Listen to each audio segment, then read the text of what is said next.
Hello, and welcome back to the conversion from culture to curature.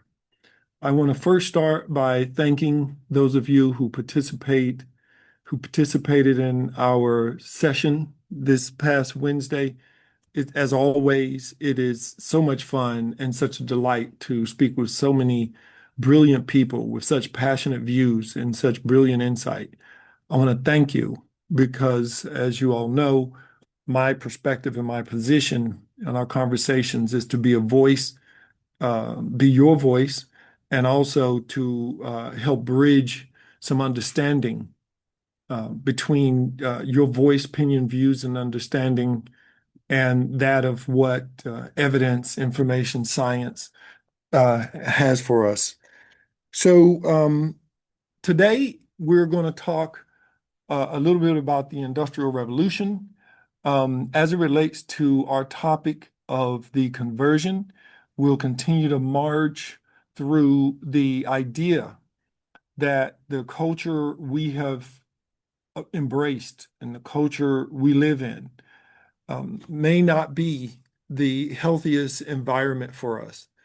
And therefore, we have to transition from this idea of just being married to a culture that hurts us, or married to a culture that doesn't allow us to prosper or grow or be safe or to have resources, and move into a scenario where we are absolutely demanding, owning, and actually through living, just through living, a culture, an environment where our habits, our practices, our um, policies, our religions, our professional environments allow us to live and live a life that is abundant in security, abundant in prosperity and possibility.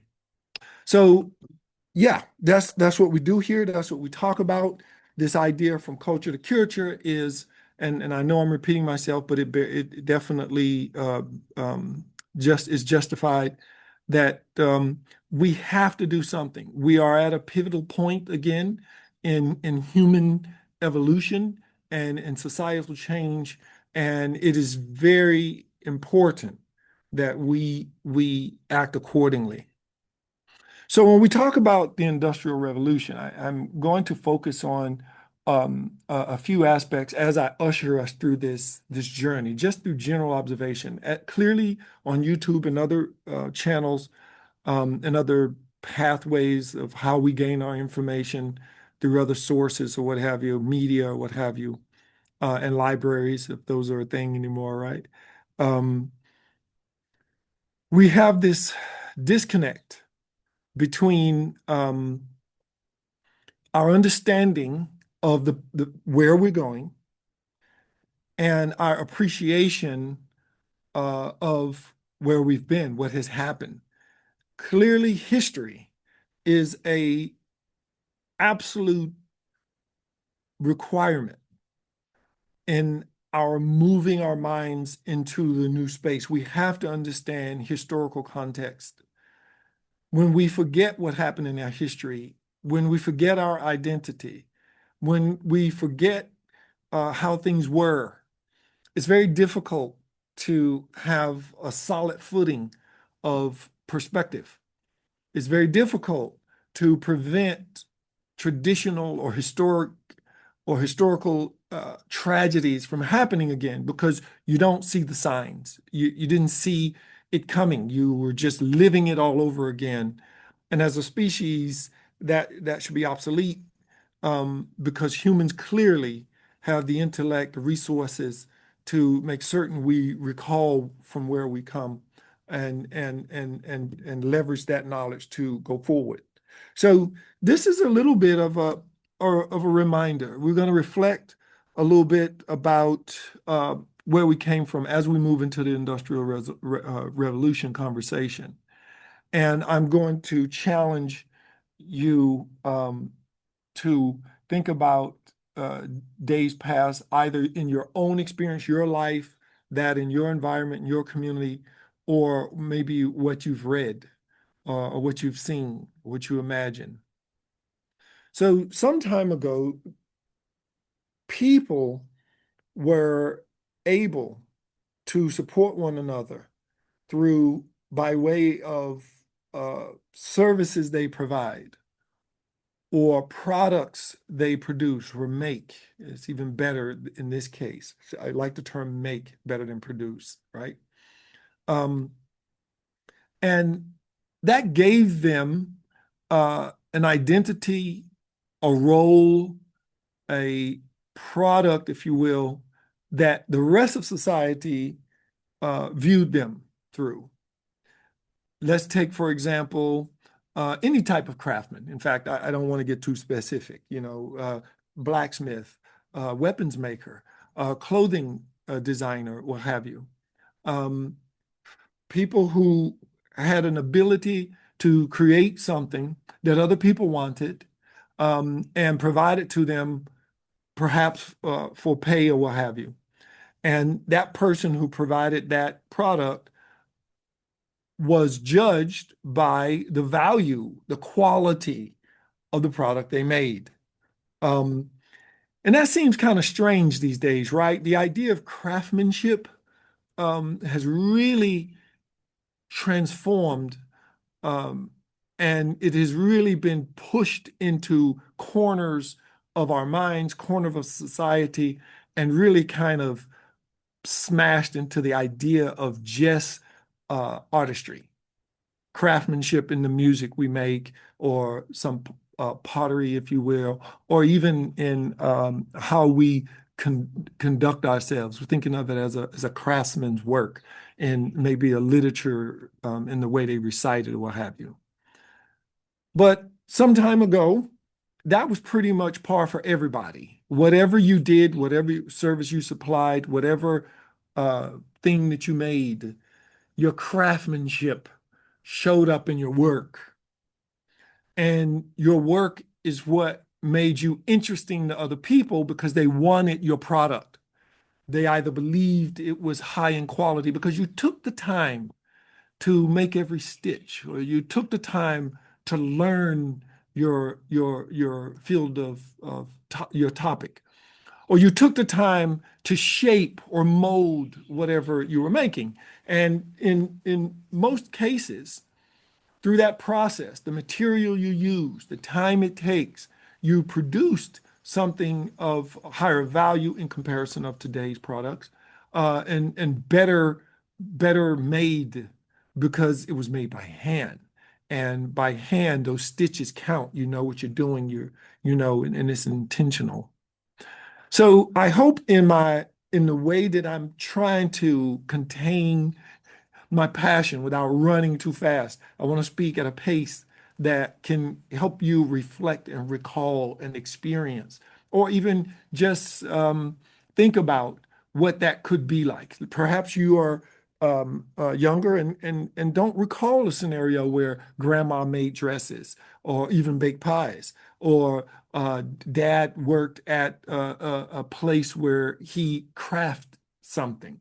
Maybe you're too young to remember that, but there was a time, and that's how humanity uh, shifted from this agricultural environment where we had farmers and people, including crafts people and otherwise, who did something, who put their life and their hands in the dirt, put their life in the work they did. And their product, therefore, either consumed or used, was something that people valued because they could depend on a certain level of quality and character in that work. And that's a very important aspect of of human exchange. And I explain that this way because humans are still communal. We will never stop being communal. That means we need each other. We lean on each other. We feed from each other. The idea that today I'm going to do it myself on my own and this kind of thing is a part of the wayward nature that we've adopted. But staying the course here, um, craftsmanship is a very important concept that many people forget existed. And today, sometimes people try to remind others of how having that ability to take pride in something you produce or do, how important that is. Okay. So I'm going to move on a little bit. As we move through here, craftsmanship, as I'm explaining, was an important idea in terms of the skill one put in the production of something, right? But what we found is through certain developments and inventions, discoveries, the idea of having whatever was produced in the examples I just described, having it be done more quickly and more of it done. So volume and speed. So for example, someone who was the maker of a shoe, um, machines enable shoes to be made faster, the leather to be cut, to be attached to the sole of the shoe, to be polished, what have you, and all the aspects of the shoe as it was, and still is in some cases. Technology and advancements in machinery actually it sped up the opportunity to get access to that product. That came with the idea that we needed to accept the difference in a product or service between the one that was produced and crafted by a professional or specialist and the one that was produced by a machine or assembly line, an assembly line. And quite honestly, it was pretty compelling that this assembly line can produce, in my case, in my example, 100 shoes, where perhaps one shoemaker could only produce one set, one pair of shoes in a particular time. So as you can see, that became attractive for business people, right? We can either hire this one person to produce a pair of shoes that might take 3 months, or we can use this machine that can produce 100 shoes in the same time period. Therefore, we can supply more shoes to more people faster. And so the trade-off becomes very easy and very compelling argument, right? People need shoes. We can get you shoes faster and for more people. So the argument is very easy for society to embrace. And you don't see perhaps the challenges or what you're giving up as much because you need shoes, you can get them, and here we go. So as business developers and companies begin to understand that the use of machines, the use of technology, the development of assembly lines could allow them to produce that product faster, that volume, the rate in which they can sell it, the economies of scale, the amount of shoes in this case they can sell, allow them to do it for cheaper. So the shoemaker ends up being, at best, a consultant. Maybe on the end, the back end of the shoe that's produced by the assembly line, say, well, does this shoe pass the quality test? Or maybe on the front end, on the design of the machinery, in what order should the shoe be assembled? And therefore, can the machines be configured in such a way that the shoe can be configured, more quickly and more effectively? But the craftsman, the person who understood what it is they were making and how to do it because of their years of tedious work in making that shoe, okay, became really the authority using tools, in this case, a machine or assembly line, to actually produce the shoe. And society embraced that. You with me so far? Okay, great. So what happens is we have this acceleration in production. We have this tremendous value to society, and we still have a role for those experts who make the shoe. And these bodies of resources and capability would centralize in certain parts of villages. And that village would become a sprawling urban environment because you can go down to the village, you can pick up a new pair of shoes, which is now being produced at what? A factory, right? That factory produced the shoes, you can pick up some shoes, and therefore blah, blah, blah. So this village now has become a little city or a town where you can access resources. And here we are with the urban migration starting. So you have people who may have lived on the outside of that, maybe as farmers, or even the craftsmen probably lived out there. But then by coming closer, getting into a closer environment, they were able to produce these shoes at a high value and a high click. And you're now getting more and more populous. More people are moving into this central location. And if you can just extrapolate with this conversation here, you start to see that these villages can become cities very quickly, and you can have this explosion in urban environment where people are bringing their purse bags or cars or buggies, they're acquiring product, services, or what have you, packing it in your buggy or whatever, and you're taking it back home to where you can consume or leverage those things you've purchased. So then we go from this idea of craftsmanship to now production, and production leads us to an environment, okay? And I'm using specific words because at the end, we're going to really tie in how population health and public health is related to these things, right? Craftsman is an individual who has an employment, something they do. And then we see this urban environment where people, the numbers of people are growing to consume these things. And then you see this growth that's happening. So people are becoming people on top of people, right? So these urban communities are getting larger, et cetera.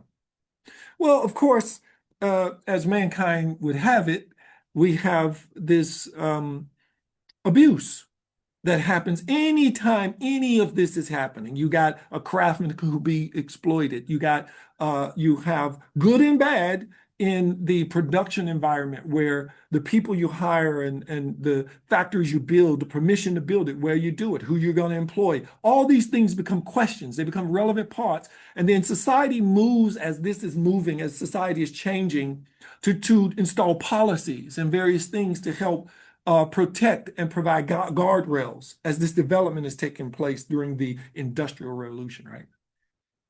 But labor and things and people, labor, people and things, machinery and building um, uh, uh, can be exploited in some way. So whereas you had farmers, children were working on farms, that some business person or factory owner could say, well, children can work in my factory.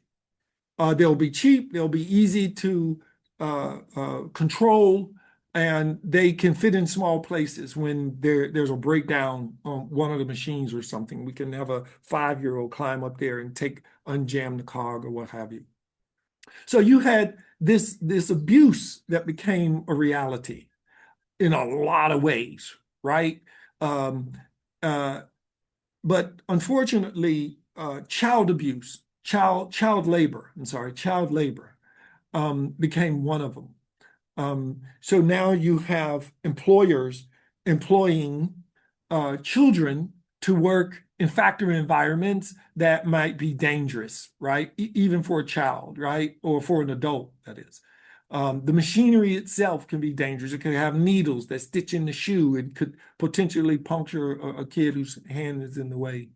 Or it could have cogs or wheels someone could fall in, or it has the machines that the smell of the oil. You're exposing people to toxins, of course. And now, as you can see, I think it's clear now where population health and public health are getting involved and saying, wait a minute, we got people who are breathing in these toxins. They're going to get sick. What are we going to do about that? Do we care? Right? So child labor and things like that become challenges of society. And what do we do about it? Right? Well, as you can imagine, this growth of this factory You got all these people who are interested in it. Clearly, people need shoes. Now you have the rise of the middle class. I hope to talk about that at some point in the future, where I'm just talking about an area in a part of the book I write called Pharaoh Let My People Go, where I'm trying to give Pharaoh, the aggregate of all of the people who may potentially run society as we know it, an alternative to the chaos and the dangers that they pose to people just for the pursuit of money. There's a different way. We can do that differently. But that's for another time. So the rise of the middle class, as you can imagine, you got a factory, you got supervisors, you got people who are bringing in labor. These people, they are the children or adults, and you're training them, right? And you're putting them to work so they can produce these shoes. And then you got people who got to take the shoes out and maybe sell the shoes in other towns, adjacent towns, or what have you. And you got distribution, and maybe you pack a bunch of the shoes up in the back of a buggy or truck or whatever, and then it gets transported to the other town, and now you're selling more shoes. And so you just have this explosion in productivity. You have this explosion in possibility and opportunity, and everybody's getting jobs and everybody's happy. And that's moving at a pace faster than how we kept up with security and safety and human rights. And so we just keep putting a Band-Aid as this explosion and the speed of things evolved. And we just keep putting Band-Aids and rubber bands and getting us to the next point. But the supervisors are saying, look, I'm doing well. We're selling a lot of shoes. So now I'm making good money. I used to be out in the village. Now I'm in the city and I am a boss. I have a whole floor that I supervise. I have people that I manage, right? And you have a whole bunch of these people because your business is booming. And this is just in the shoe business as I gave in an example. There are other weapons manufacturing, there's clothing, there's you name it, anything that can be produced, you know. Think of it as a noun, except for the person, places and things. These all are become opportunities for production versus craftsmanship. So we're producing everything faster on assembly lines, and they become productions. We'll talk about later, the quality of improving those productions, total quality management, Edward Deming and Japan and all of that. We'll get into that later. But the point I'm making here is we go from this very calm, nature-based human space of supplying needs for people to this massive, sprawling metro environment where things are being produced at a fast pace and money is being exchanged or changes, and people are now getting jobs at factories and so on. And so you have this rise of middle class where there are people who either have the means, capability to work at the factories and potentially have that upward mobility, maybe for some people, okay? Or you have people who did not. Maybe they remained in the farm space, in the rural areas, and they continued as farmers, which of course is sorely needed even at that time and at this time also, right? So you started having these parallel paths for people who have access to financial resources and growth, right? So you have the rise of the middle class. We'll talk about that when we get into other types of technologies. Okay. But I think what should be clear in this usher that I'm trying to do, showing us exactly how we're shifting in certain directions, good or bad, and how we must hold on to certain things that are good, certain things that are helpful and healthy for humanity, and how we should spend more time being very careful about what we allow to just explode and prosper just for the sake of profit. When history, as I've alluded to earlier, has shown us what things and how things can get off the rails very quickly, okay, can really fall apart and end up with tragedy, human tragedy, which I hope everyone here agree. Human tragedy is not worth the strive for profits. Sure, some people disagree with that, but nonetheless, this is where we stand on this channel. Okay.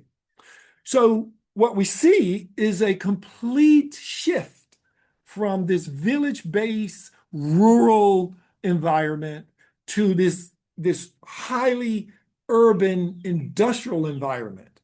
That, in a nutshell, was the Industrial Revolution.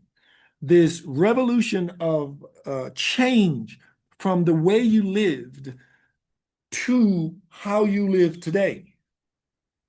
Now, that's very important, and I would love for you to allow that to sink in.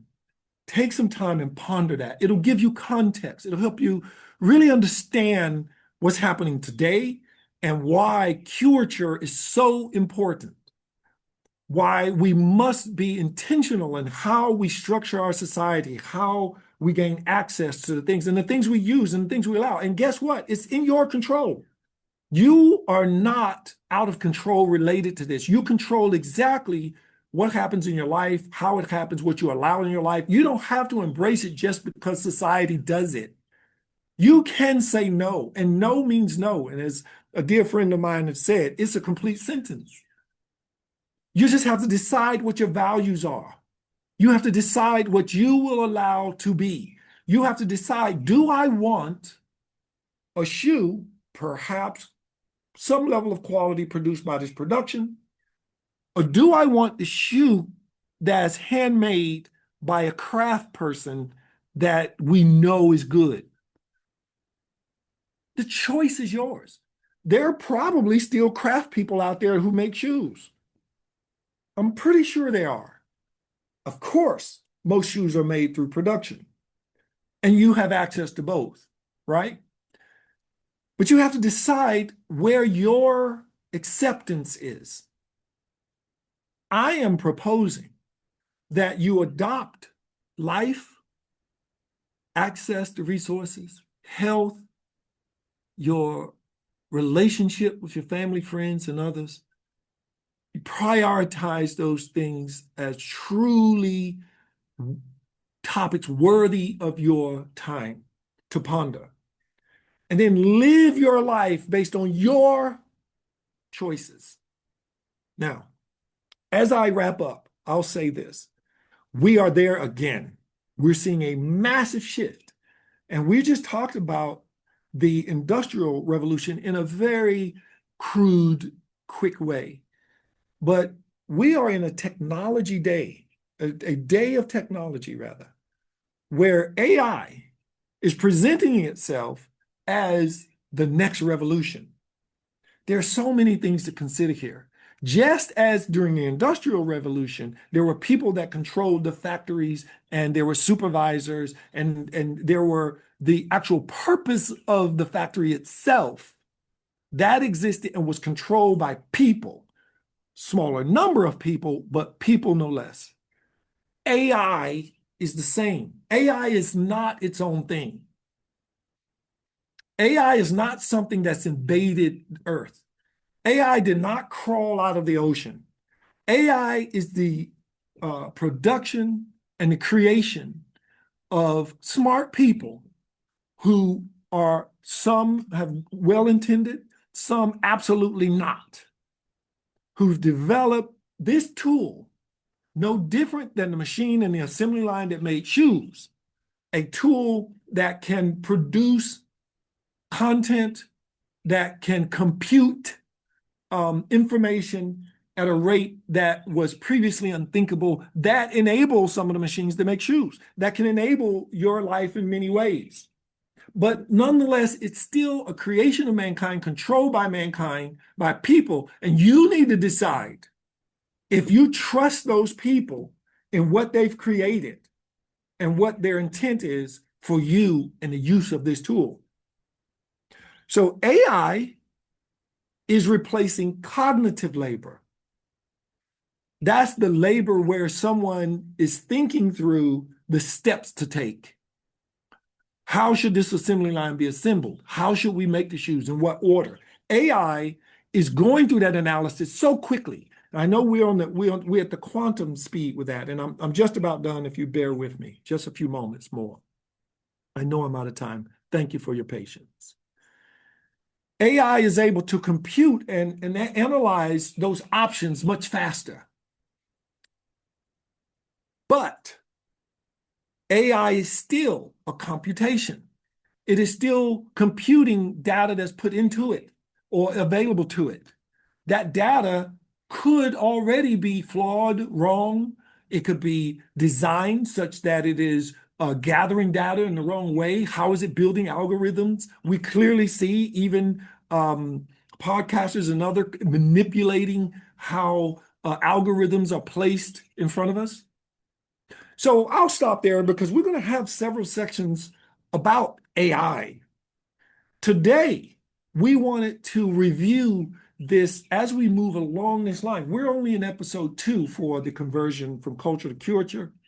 And so if you bear with me, this march is important. So by the time we get down to 8, 9, and 10, and we're talking about new proposals for what curature really means and its applicability in your life and in our society, you'll have this recording, you'll have this to review to understand the flow of how we got there.